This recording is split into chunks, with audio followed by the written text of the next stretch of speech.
The Alpha Sessions. Hello, welcome back to another episode of Alpha Sessions. I'm Gigi Harland, and today I am interviewing Martha May. Hello. Hello. Hi, how are you doing? I'm very good. Thank you so much for having me. No, thank you for being here. It's a pleasure. I have been listening to your music and getting into the kind of sonic world that you live in. And you are all the way down the line a storyteller, as far as I can tell, which I absolutely love. I'm fully on board with. You mention your influences run from Lorde to Tove Lo to a bit of Lana. And listening back, I definitely picked up on that. Thank you so much. That's such a compliment, honestly. Yeah, very. Your songs, they kind of have this very lyric-based landscape that they live in, and then in terms of sonics, they kind of go through different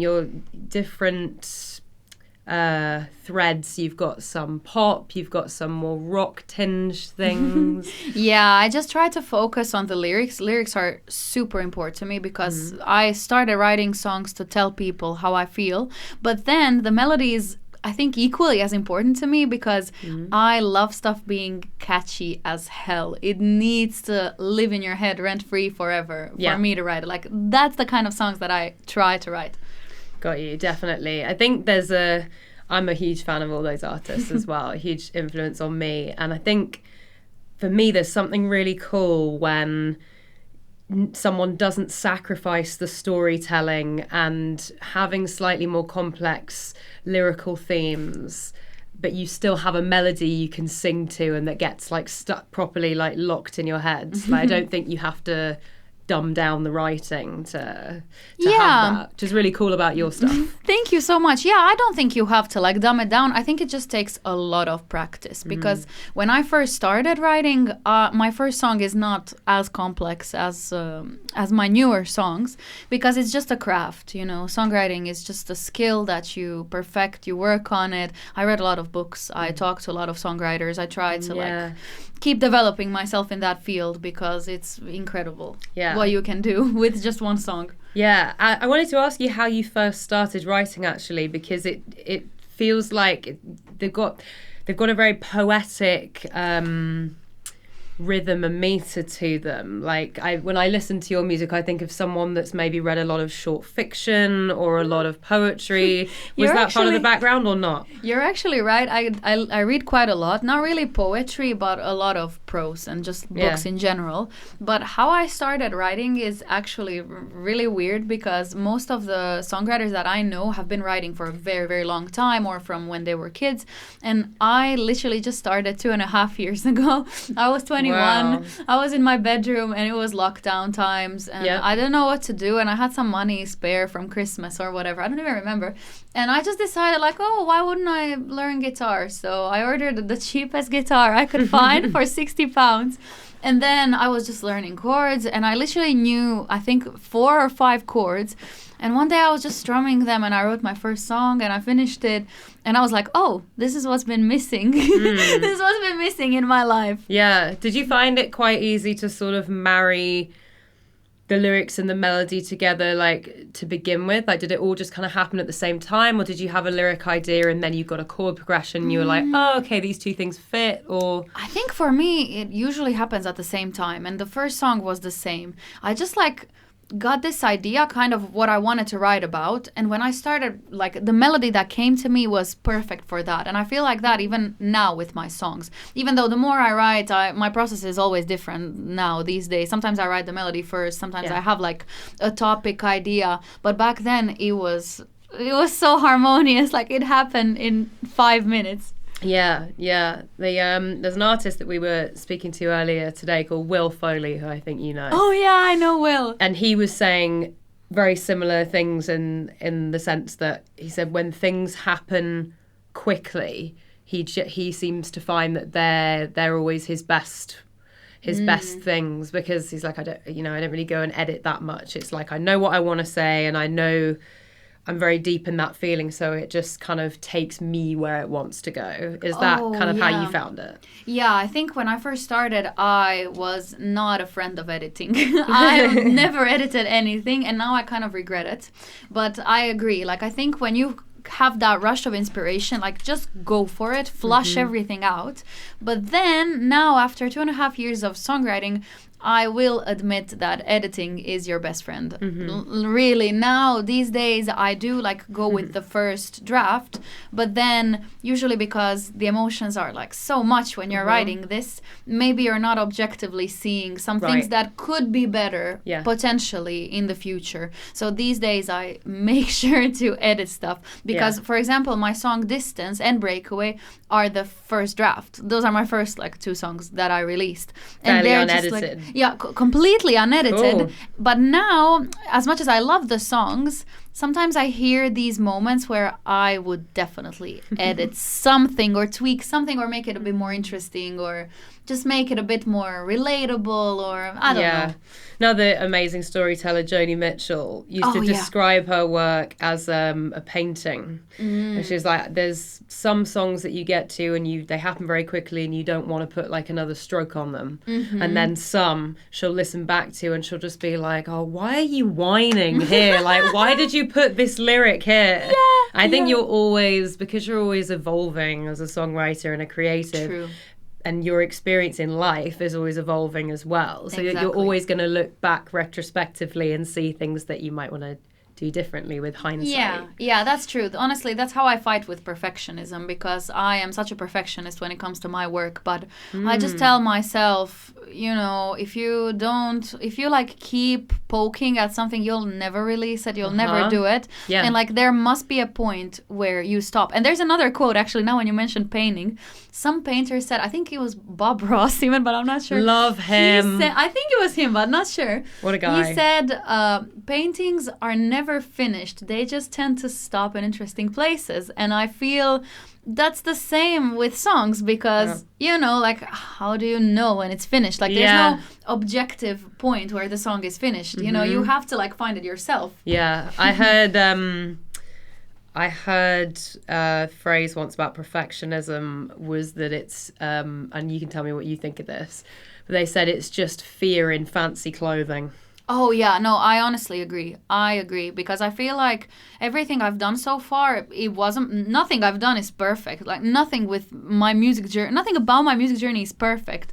But if I hadn't done it, I wouldn't be here. I wouldn't be happy, you know. That's the thing. Exactly. I feel like even if something isn't perfect, you still got to do it. You're going to grow and you're going to develop and it's never going to be perfect. Yeah, exactly. Yeah. Exactly. I couldn't agree more.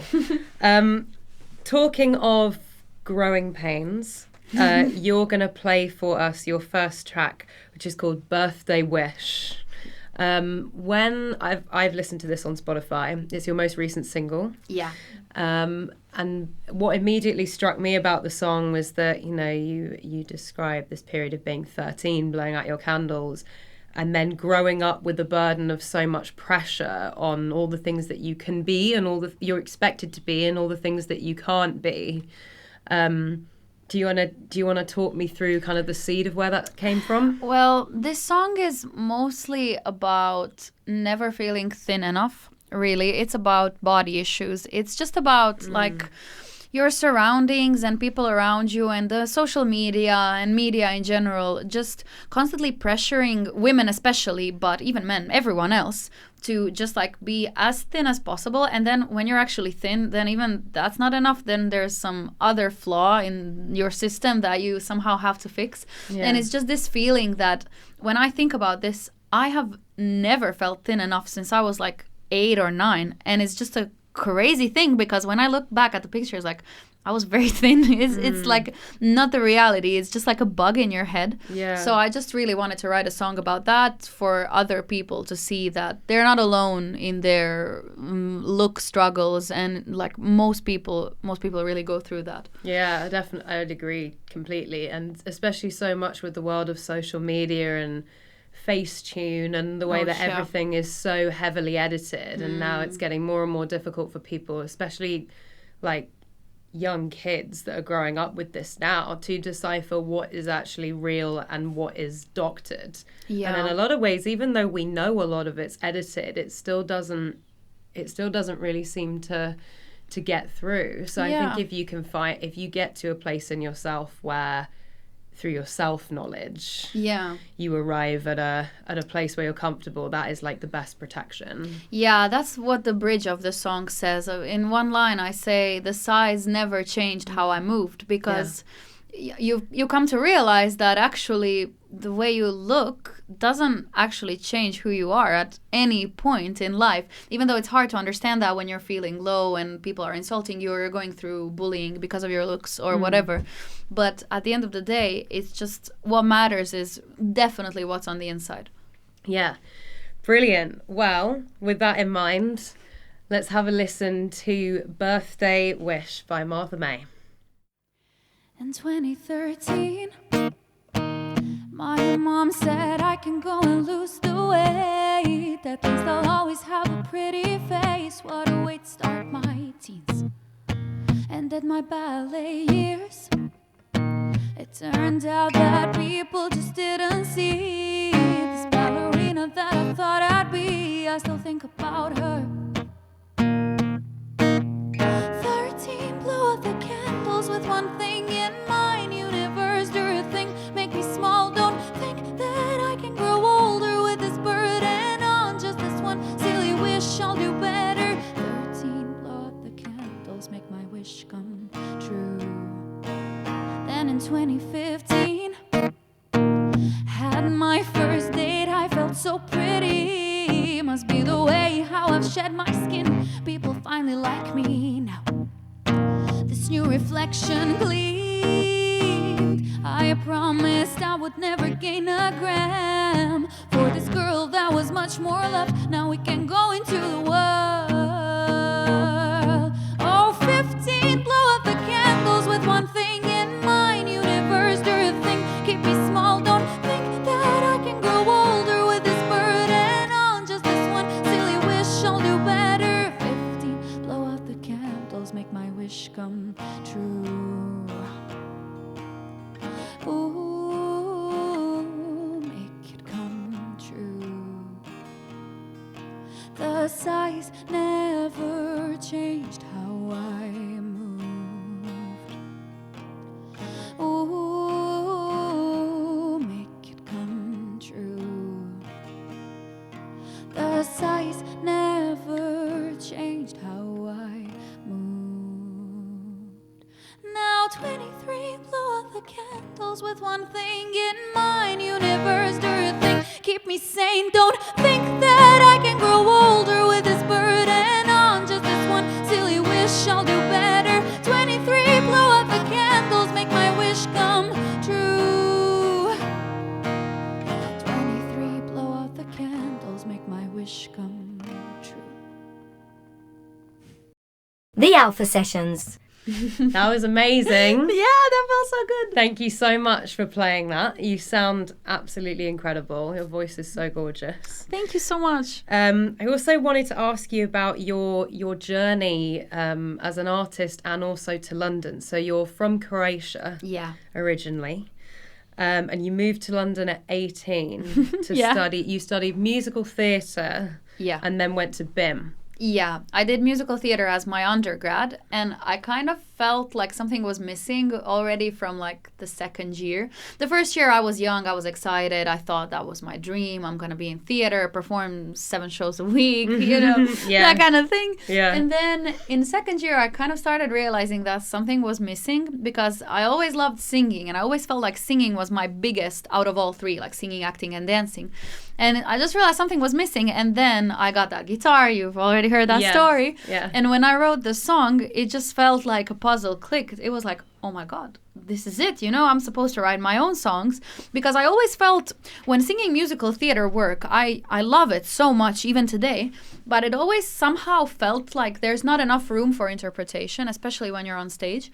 So when I wrote my first song, I was like, oh, yes, this is like my interpretation, so that's Yeah. what I have to do.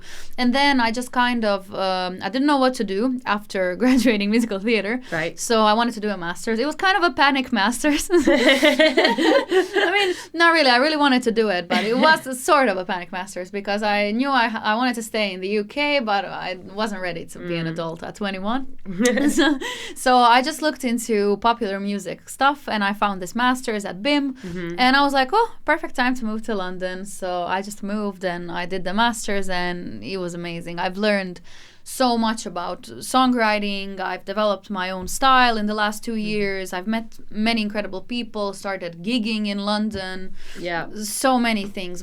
Honestly, if I never moved to the UK, I don't know what my life would have been. I don't even see that Yeah. version of me. Well, it's She the doesn't exist. community. It's the community around you. Because I think we were having a chat off air and we were talking about BIM and the group of people, like how much the people that were in your study year, Yeah.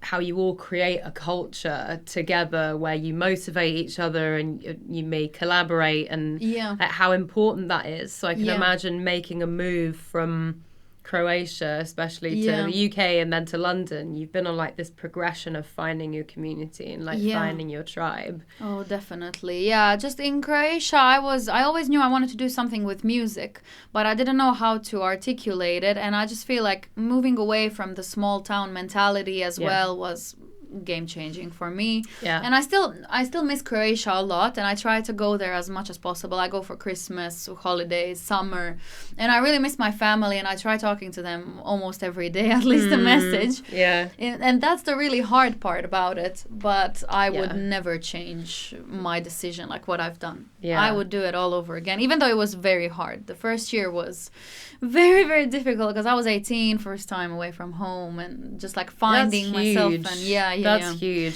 speaking English. Yeah, exactly. I have was so so scary. much respect for anyone that even moves to another country and learns Yeah. the language, let alone doing it so young. Yeah. But you obviously had a self-assurance about you where you just sort of knew this was Yeah. the right thing. And I think the fact that you've acted on that impulse, on Yeah. that intuition, and it's going the way that it's going for you, that Yeah. must help ground you in your self-knowledge and Oh, your... definitely. Yeah, know, definitely. your I just feel like I definitely... I like to listen to myself. That's a good. But a I like plus. to listen to myself because I tend to have good advice for others, but for myself too. Because Yeah. at the end of the day, I know that my opinion is the most important. And when I first wanted to move, a lot of my family members weren't very supportive in the beginning. Because, I mean, I get it. I was 17 when I told them, you know, I'm Right. going to leave and all. And they were scared for me because I Yeah. only ever lived at home. So they didn't really want me to go so far, especially. But I was like, this is it. I was like, I'm going. I said, I remember I had this conversation where I said, even without your support, like even if you don't support me financially or emotionally, I will go. I will find a way. Like I'm I'll do it. telling you, not asking Yeah, you. yeah, that's the thing. Like Yeah. I wasn't asking. I was like, I'll go. I'll find a job. I'll do something. I don't know. Yeah. Well, I mean, kudos. I have so much admiration.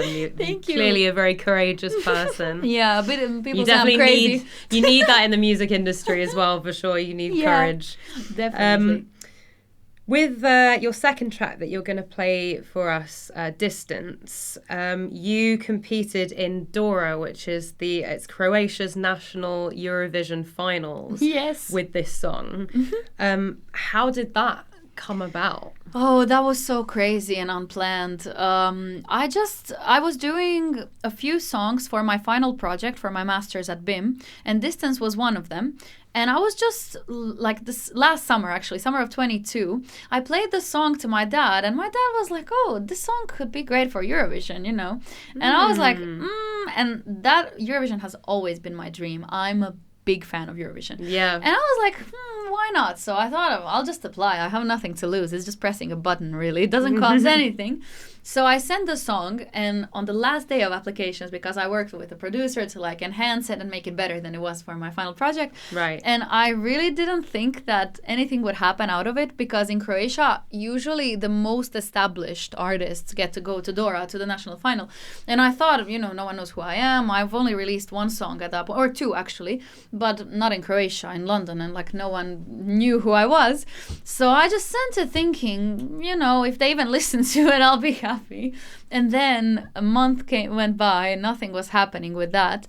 And I thought, okay, I didn't get in. And I even remember there was some article on some Eurovision like fan blog, and it said, oh, the participants for Dora have been chosen, but no names were revealed. And I thought, okay, I didn't get it. Because you didn't hear anything. Yeah, because I didn't hear anything. Mm-hmm. And I thought, because in the UK, usually the way things work is that they like tell the artist first and then put it in public. And I thought, oh, like, okay, I didn't get it. And I remember I was so sad. I told a friend like, oh, I didn't get it. Like, it's fine. And he told me, he said, I don't believe it. He said, I don't believe it. I want to see the list. I want to see the list. And I was like, you're crazy. Like, there's no way.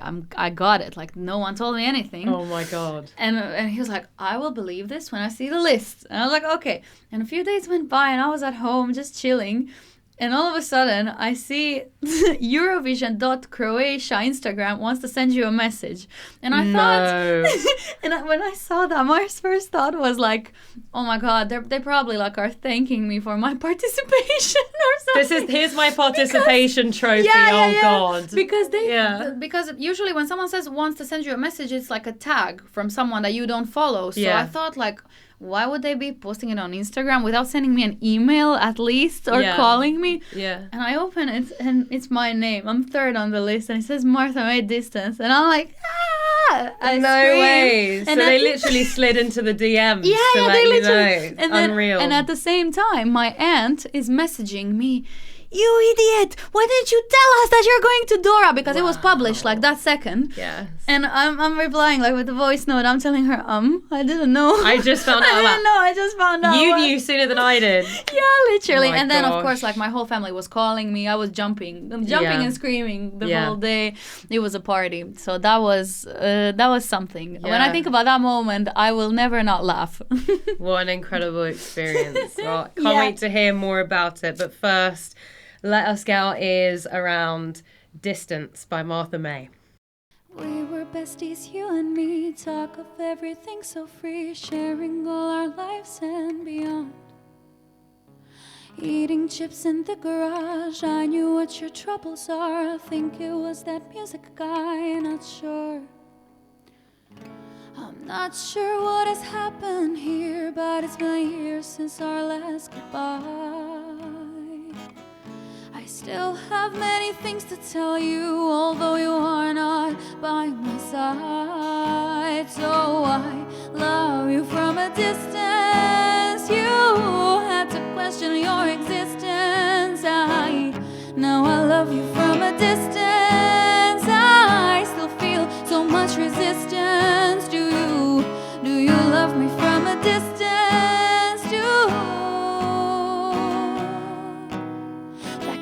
Table still haunts me. We said goodbyes and tears that streamed just cause I was moving away. You said that we talk all the time and tears were rolling down your eyes. Funny, that's the last time I saw you. I'm not sure why it's been that way. That was our final goodbye.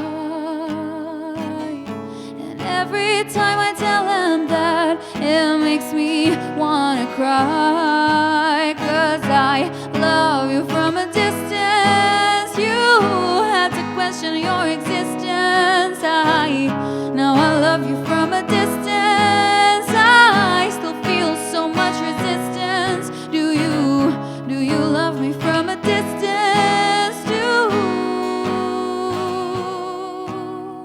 I still see you in my dreams. Reunion seems so real to me.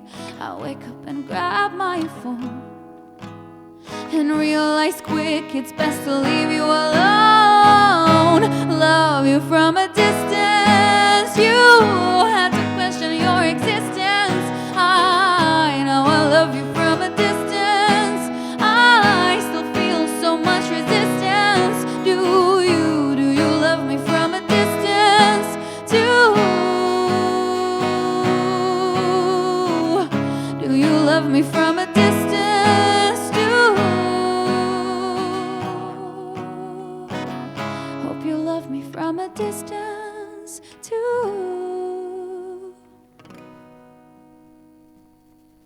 The Alpha Sessions.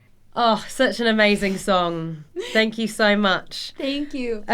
Let's get into the song a little bit. So lyrically, to me, it's speaking to a friendship that's kind of grown distant, and you're kind of searching within yourself for the reason why that is. Was that someone from back home and an old friend from Croatia? Or? This was a friend that I was so close to throughout my entire high school, and then when I moved away, we just grew apart. Like in the first 3-4 months that I moved, our friendship just died, which is sad. But I don't know. Now, after so many years, it's been 5 years since that, and after even doing Dora and writing Distance, I feel like I've healed from that. I no longer feel as hurt about it as when I wrote the song. But yeah. It's a sad story. Yeah. Do you still speak to that person? No. No, completely. And the funny part is that this girl, so my mom still has her phone number, and when I was doing Dora and when I released Distance, the music video, my mom just like wanted to send it to everyone because, you know, proud mothers. Yeah. And she just like clicked send to all, like her entire phone book, and she sent it to the girl because she has her phone number still. And she sent it to her, and she just left it on red. But that's the thing. That's what I keep wondering about, because I wonder if she knows that the song is about her because it's so obvious. Yeah, like the lyrics are so obvious. Like you have to be an idiot to not get it. Yeah, maybe to someone that was on the inside. What was interesting, like just I always love how songs can have multiple meanings to so many different people. And to me, like, that's one of my, when I discover a song that I really like, I love finding songs that feel like they're going to live with me for the rest of my life, and they're going to mean different things. So lyric might mean one thing to you when you're 20 and another thing to you when you're in your 70s. Yeah. And towards the end of this song, you're sort of talking about loving someone from a distance, and then saying, do you still love me from a distance? Yeah. And I actually went to like a past version of myself. And I was like, and I think of like, what would younger me say to me now? Like, what would they think? And, I'm still loving her from a distance. And, I love that concept as well. I love that. Self-love, baby. We're going to hear your third track, which is called Love You More. Also about love. Shocking. This is an unreleased track. Yeah. Amazing. Well, let's hear it this is the first time exclusive on Alpha Sessions. This is Love You More by Martha May. Silly golden boy, you used to say you don't reside in the real world, yet still I tried to make it your home. Our differences are strengths, I said with passion in my voice, skipping the clues, but now I see what they've always shown. I love you more.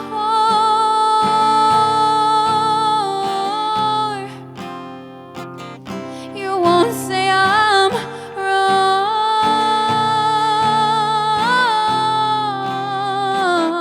It doesn't hurt having me around. Your heart's a void, I see it now. I love you more.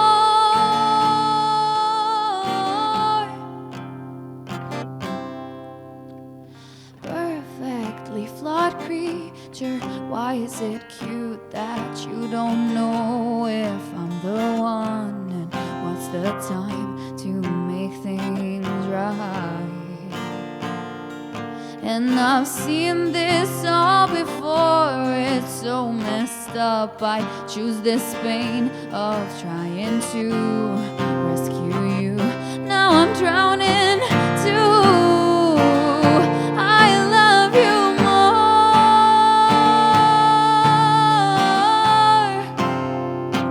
Won't even say I'm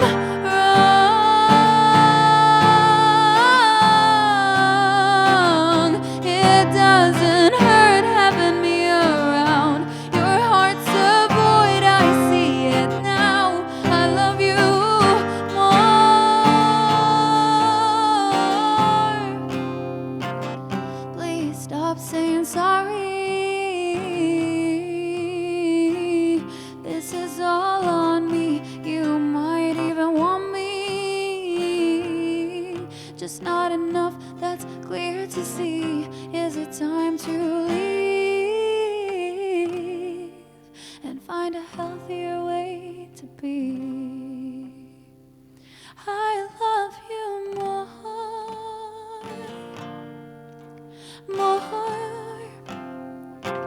Won't even say I'm wrong. It never hurts having me around. Your heart's a void, I see it now. I love you more.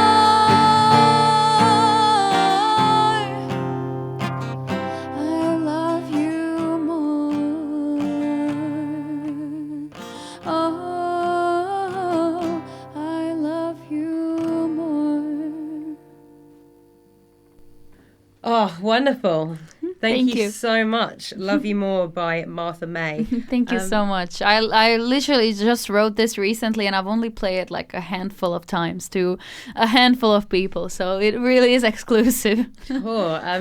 Tell me a little bit about the kernel of this song.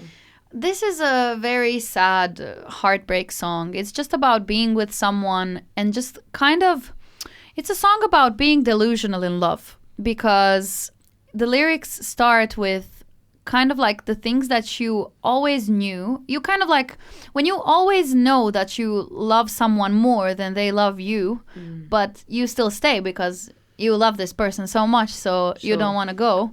But then this song is about like revealing that, about realizing, oh my God, like it's time to leave. Like this is not a good situation to be in. Yeah, it's like finding the self-respect in Yeah. in you. I think sometimes in those situations as well, it's like it's loving yourself more and seeing Yeah. kind of what has led you to kind of like put up with it as long as you have, because like I know personally, like there's a real weight to like needing to be needed. Oh yeah. And it's Yeah. like, you know, if I can help you love yourself, Yeah. then you won't leave me because you need me. That's for so that. true. But maybe not just that. It's just like this belief that you can actually make someone love themselves. Like you can't do that. It's Yeah. just something that I've realized while writing this song, and even before. It's just something that has been coming to me with age, I guess. Yeah. It's just you realize that as much as you love someone, your love won't make them love themselves if they don't already love themselves. It's Yeah. just like no one does things when they don't want to. You know, you have to want something for yourself, and if you don't want it, there is no amount of love that's gonna make you want to do better. No, like Sadly. no matter how brilliant you are or how Yeah. supportive you are or how like empathetic you are, Yeah. you yeah. have to sometimes just accept that, Yeah. like know when to walk away. Yeah, and just to accept that you can't really change anyone but yourself. Yeah. That's the thing. It's just like you are living your own life, and as much as you would like to influence someone, if they don't want to be influenced, Yeah, you can be the best influencer in the world. it's not gonna happen. Yeah, Exactly. yeah. I've been really enjoying, like, since lockdown, doing a deep dive into, do you know, like, attachment theory and Oh yeah, yeah, anxious. I'm and fascinated with that kind of yeah, thing. yeah, And, anxious and avoidant. Oh yeah. Yeah. I think that this song is like a relationship between an anxious attachment style and avoidant. Yeah. I've been researching Oh, it as well. man. I think most people have been in that cycle Oh, yeah, from one yeah, point or yeah. another, because it's like, you know, if you're slightly more anxiously attached, it's like Yeah. you kind of, you really want that close connection. Yeah. And for And- the avoidant one, it's just like Yeah. For yeah, no. yeah, for whatever reason, like if somebody has difficulty like Yeah. in being vulnerable, and then it's like this cycle because Yeah. you claw more, because Yeah, you yeah. want more, which makes them pull away more. Exactly. And it's just And the crazy yeah. part is how, for me at least, like it's so hard for me to like put myself into other people's shoes. Like I can't Mm-hmm. understand, for example, like how someone could like pull away from love when I'm like Yeah. so out there. It's hard for me because Yeah. like but that's normal, I think, because everyone looks at the world through their own eyes. So Yeah. it's just like hard to actually understand the other person and their motivation and the way they grew up, and there's so many factors in this. Yeah, I agree. We could talk for 5 days. A long time. Yeah. What is in the mix for you in the next next few months or so? Do you have any shows that you're really looking forward to? Do you have any new releases? I mean, you just released Birthday Wish not long ago, so I guess you're still on the cycle from that. But Yeah. are you the kind of person that plans miles in advance, or do you just kind of go with the flow? It depends, really. It really depends. I'm open for both, but currently I'm still working on Birthday Wish. I'm still trying to promote it. That's why I'm doing this session as well, and a lot of other radio shows and gigs. I have 2 gigs coming up, but they're really small, so nothing crazy. I have a gig on the 27th of November in it's an Islington radio acoustic showcase, so that's cool. And then I also have a gig on the 5th of December at the Post Bar. But also it's going to be just me and my guitar. And when it comes to releases, I've actually had an epiphany the other night, and I can't believe I'll actually say this, but I think there's going to be an EP release sometime next year. It's an exclusive, you guys. I mean, I don't know. I haven't fully confirmed it with myself yet because I'm independent, so I do everything. I'm the manager, I'm the songwriter, I'm You do it all. the businessman, everything. But yeah, I think there's gonna be an EP next year, because I've been writing so much this year with just solo and with other people, and there's so many songs that I wrote in the last couple of months that I feel like would work so well together, and I just can't wait to share. Yeah, you feel like there's kind of a cohesive like sound that they all belong to, or do you mean in terms of song like theme and subject? I think in terms of theme and subject for me, because I'm not a producer, sadly, so I always have to like work with a producer to get a final like finished song. So I think we're gonna see where the sound takes us, because I have quite different visions for them. Some of them are ballads, some of them are very upbeat, so I don't know. We'll see what happens. But when it comes to theme, they're all about people. They're all about people. That's all I'm gonna say. Yeah, brilliant. People are fascinating. Yeah. Make the best, make the most, never. It was, again, another Joni Mitchell thing where she was saying, I don't understand how anyone could think you could lyrically dry out, because if you're living at all, you will have there's always going to be a tap that gets turned on, whether it's like a conversation or anything. Yeah, exactly. It's so comforting to know that, because when I first started writing, after like the initial 6-7 months that I wrote like 3 or 4 songs, I actually thought I was done. I actually, and in some moments when I first came to BIM, I thought, oh my God, what if all the songs that I wanted to write are written and that's it? And I have nothing left. And I'm so glad that now I see that just because I don't have inspiration for a month or 2, that doesn't mean anything. It's fine. Yeah, like, it's a season. Nothing's going to happen if I don't write for 2 to 6 months. It's fine. Yeah, you're just living your life and getting inspiration for the next one. Exactly. And also what I always say is that even though I did only start songwriting 2.5 years ago, I think all these songs, they were cooking for 21 years, because it's just like I sat down and I wrote a full song, and like some of the people always say like, wow, you've improved so much in so little, your first song is so good. And I think it's just because I've always been singing, and I've always been analyzing songs, even if I wasn't actively writing them. So that song was 21 years in the making. Yeah, people say that about, I think that's why people call second albums so difficult, because in your first, you've had your whole life to write your first album. Exactly. Like everything just drops from the tree, and then your second album you have a year to do, maybe. So you've got, you're already in, you've siphoned out like a lot of your and things also it from gets before. harder because like you have something to compare yourself with, and I think that was my problem when I first started writing songs. First 3 or 4 songs came so easily, and then I started BIM. I met so many songwriters, and then all of a sudden the bar was higher, like the expectations were higher. I was like, oh, I call myself a songwriter now, so what does that mean? Does that mean that I have to write a song a day, song a week, song a month? Like, and if I don't fill this quota, am I really a songwriter? Am I just the pressure is real? Yeah. And I actually, like, my first semester at BIM, I really felt like a fraud, because there were all these people, like I told you, this amazing cohort group of artists, and they all had hundreds of songs because they've been writing for 10, 20 years, some of them. And there I was saying, oh, I wrote 4 songs in my life. Yeah. And they were like, oh, that's so cute. There we go. And I was like, am I even a real songwriter? Like, imposter syndrome at its best. Do you feel like being in the London scene now, do you feel like you've kind of found your cohort, your tribe of writers, and Yeah. do you feel more comfortable saying songwriter? Like Yeah. calling Oh, yourself one now I know I'm a songwriter because I feel like I'm so proud of everything that I've achieved, even though it's not that much to most people. But to me, it's impressive because like little me would be so proud, and I'm doing something that I've always wanted as a kid. And I wrote many songs now, so I feel like now after like 30-40 songs, Yeah. I can call myself a songwriter. She's maybe, the perfectionist has maybe relinquished her grip slightly. Yeah. Now I know that I'm really an artist. Amazing. Well, I'm sure, like I think the London scene is lucky to have such a gem Thank you. in our midst. I'm lucky to have the London scene. For And- real. and It where- works both ways. Where can we find you? Like on socials? Yeah, I'm on Instagram and TikTok under the name Martha May Music. And I also have music released on Spotify and all other streaming platforms. And my name's Martha May.